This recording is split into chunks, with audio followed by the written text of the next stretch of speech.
Diana came with Benjamin wearing a new coral-colored dress that probably cost more than I spent on food in 2 months. Mayla arrived 15 minutes later, apologizing because she had had to finish a super important work call. "Mom, you look much better," Isaac said to me as he sat in the chair furthest from my bed. "The doctor told us you'll probably be discharged this week." "Yes," Mayla intervened. "We said it was impossible for it to be as serious as the doctors had said. You've always been very strong, very strong." As if my strength were an excuse for their abandonment. "And what plans do you have when you leave the hospital?" Diana asked me with that false smile she had perfected. "I hope you understand that with our work schedules, it's going to be difficult for us to visit you very often, but we can call you on weekends." "Call me on weekends if they didn't have more important commitments, of course." "In fact," Benjamin said, "Diana and I were talking, and we thought it might be a good idea for you to consider moving into one of those senior living facilities, you know, where there are 24-hour nurses and activities to keep you busy." "A nursing home."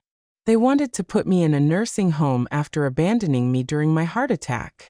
There are some very nice ones," Diana continued, excited by the idea. "We visited one last weekend just to check it out. It's very clean. The food looks decent, and it's not that expensive. It costs about $2,000 a month, but with your pension and a small contribution from us, it would be totally feasible." $2,000 a month. The same amount Diana's dress cost for her birthday party. "Best of all," Isaac added, "is that you'd be surrounded by people your age. You could make friends, play cards, participate in activities. It would be much better than being alone in that apartment where no one can take care of you if something happens." I remained silent, watching my 2 sons plan my life as if I were a logistical problem that needed solving. They weren't asking me what I wanted to do. They were informing me that they had decided for me. "Besides," Mayla continued, "it would be safer for everyone. If you have another medical emergency, the staff there could handle it without us having to abandon our jobs or important commitments." There was the naked truth. They wanted to ensure that the next time I was dying, they wouldn't be bothered during their important commitments. "And when did you plan to implement this plan?" I asked them with a calm that surprised me. "Well, there's no hurry," Benjamin said. "But maybe in the next 2 or 3 months. That way you have time to get used to the idea, and we can save for the initial payment." 2 or 3 months. The time they gave me to prepare for my official exile. "You know what?" I said to them, feeling a strange smile forming on my lips. "I think you're right. I think I need to make a radical change in my life." The 4 of them visibly relaxed, thinking I had accepted their plan. "I'm glad you see it that way, Mom," Isaac said. "It's going to be best for everyone." "Without a doubt," I added. "It's going to be best for everyone." They spent the next hour talking among themselves about the details of the senior living facility, about their work plans, about the vacations they were planning for next month. I was just a silent spectator of the conversation about my own future. Diana showed Mayla photos on her phone of the birthday party. That celebration that had been more important than my life. "Look, this is the cake I ordered. Isn't it beautiful? It cost $300, but it was worth every penny." $300 for a cake. A quarter of what I spent on food in an entire month. "And this is the dress Benjamin gave me," she continued, swiping to another photo. "Isn't it divine? It's designer. It cost $1,200, but my husband says I deserve it." She deserved it. She deserved a $1,200 dress, but I didn't deserve them to come see me while I was dying. At 4 o'clock in the afternoon, they began to make the typical farewell gestures. Mayla looked at her watch for the 3rd time in 5 minutes. Diana yawned exaggeratedly. Benjamin obviously checked his phone. "Well, Mom," Isaac said, standing up, "I think it's time for us to go. We have dinner with Mayla's parents, and we don't want to be late." Dinner with Mayla's parents. Of course, they were in a hurry to leave. "It's okay, dears. Go in peace." Each of them gave me a quick, superficial kiss on the forehead. the kind given out of obligation. Diana even wiped her lips afterward, as if my skin had left some unpleasant residue. We'll call you this week, Benjamin promised from the door. And we'll start researching more senior living facilities, Mela added. Take good care of yourself, mother-in-law, Diana said with that false smile. And don't worry about anything. We'll take care of everything. They left, leaving behind the scent of Diana's expensive perfume and the echo of their empty promises.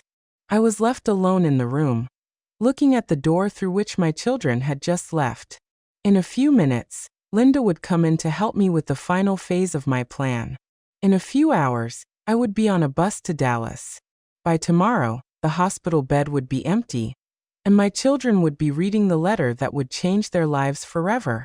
For the first time since the heart attack, I genuinely smiled.